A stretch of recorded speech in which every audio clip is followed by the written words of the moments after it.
Assalamualaikum warahmatullahi wabarakatuh. Perkenalkan, nama saya Sini Noviasari. Baik, di sini saya akan memperkenalkan nama dosen pembimbing saya, yaitu Muhammad Iqbal Abdul Mu'in, LCMA.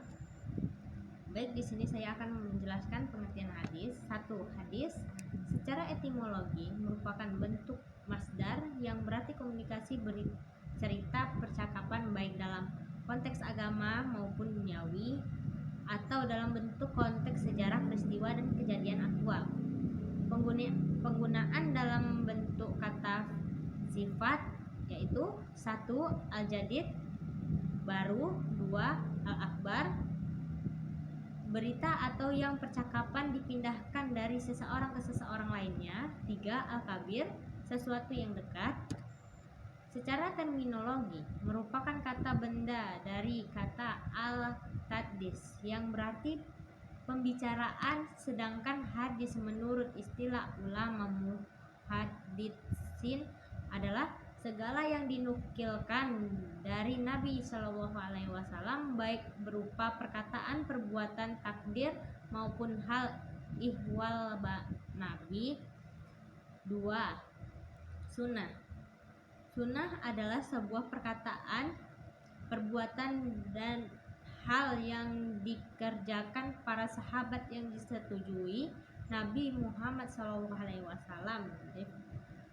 Sunnah menurut ahli dalam kalam adalah sesuatu yang berselisih pada yang bidah dikatakan fulan adalah bagian dari ahli sunnah jika amalannya sesuai dengan apa yang dikerjakan Nabi, dan dikatakan fulan pelaku bidah jika amalannya berselisihan pada yang telah disebutkan seperti Mu'tazilah, Khawari, dan seperti keduanya. 3. Kabar secara bahasa berarti an-naba, yang berarti kabar atau berita. Adapun secara istilah, kabar ini semakna dengan hadis sehingga memiliki definisi yang sama dengan hadis. Namun menurut pendapat yang lain menyatakan bahwa kabar ini lebih umum daripada hadis, sehingga definisi akhbar adalah segala sesuatu yang disandarkan kepada Nabi SAW dan juga kepada selain beliau. Ya, Syekh Utsaimin mengatakan, kabar adalah segala sesuatu yang disandarkan pada Nabi SAW dan juga disandarkan kepada selainnya.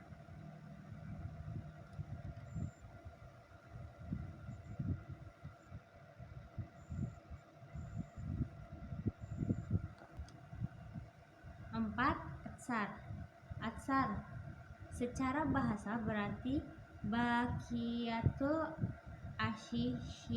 syai'i, yang berarti sisa dari sesuatu atau jejak. Adapun secara istilah, atsar adalah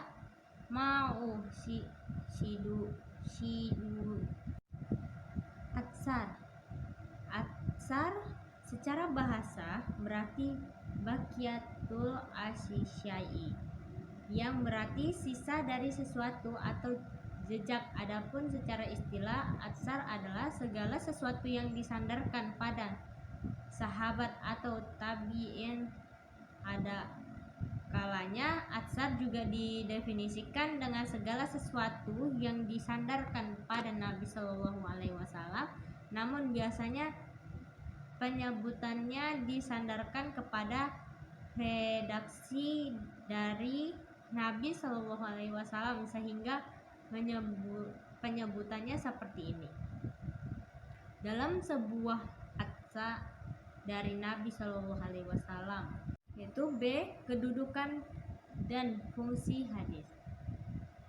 Dalam agama Islam merupakan sumber kedua setelah Al-Quran. Menurut Al-Ghoir dalam Mujam Al-Mustalahat Al-Hadits sah, yang dimaksud hadis adalah segala sesuatu yang disandarkan pada Nabi Muhammad SAW dari perkataan, perbuatan, takdir, keputusan, dan sifat keabsahan.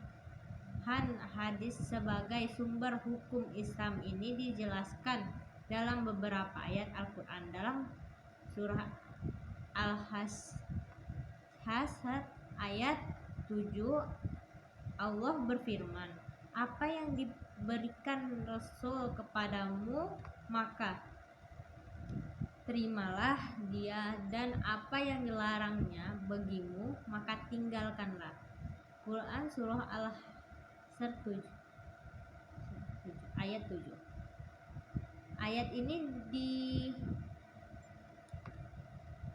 ini menekankan bahwa umat Islam harus mengikuti hal-hal yang disampaikan Rasulullah SAW dan menjadikannya tauladan dalam kehidupan sehari-hari. Perintah menaati Rasul juga tercantum dalam surah An-Nisa ayat 59 yang artinya, hai orang-orang yang beriman, taatilah Allah dan taatilah Rasul dan ulil amri antara kamu.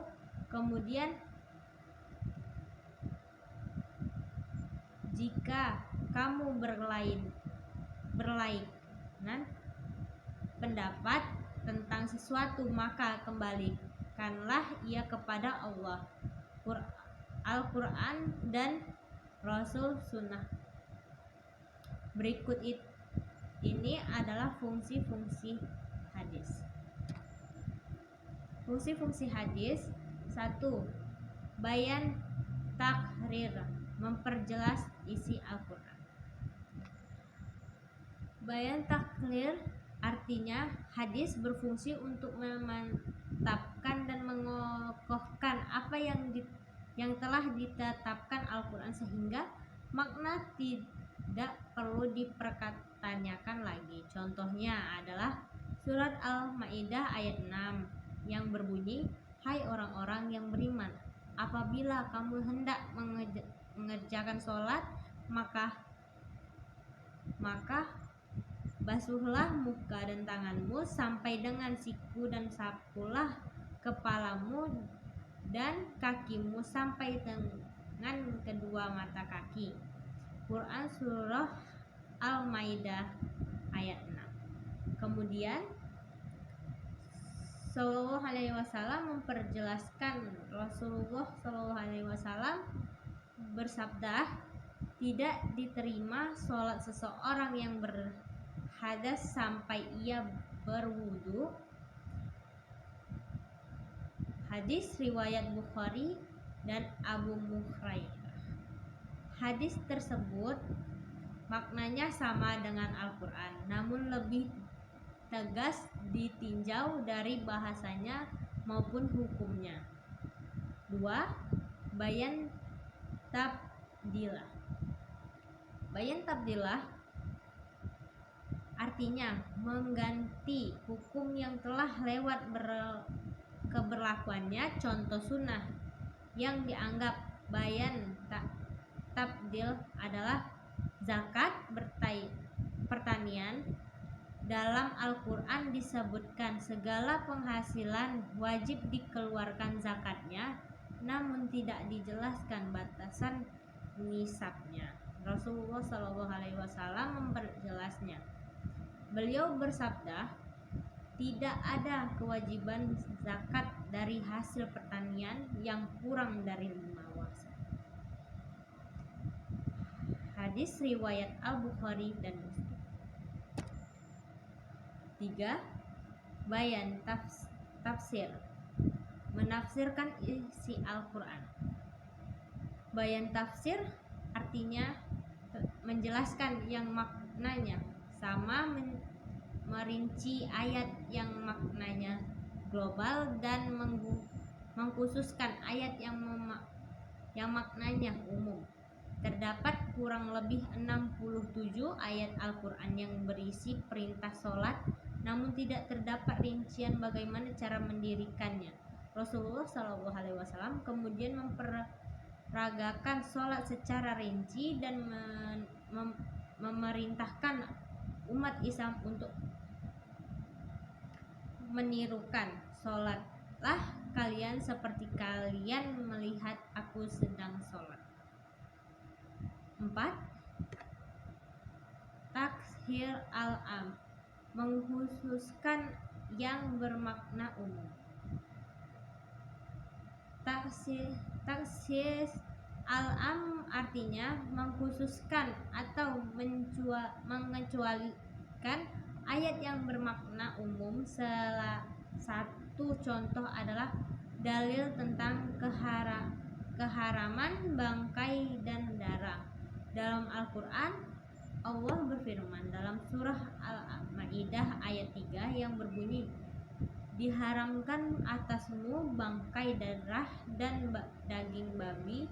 Kemudian Rasulullah SAW mengecualikan darah dan bangkai tertentu.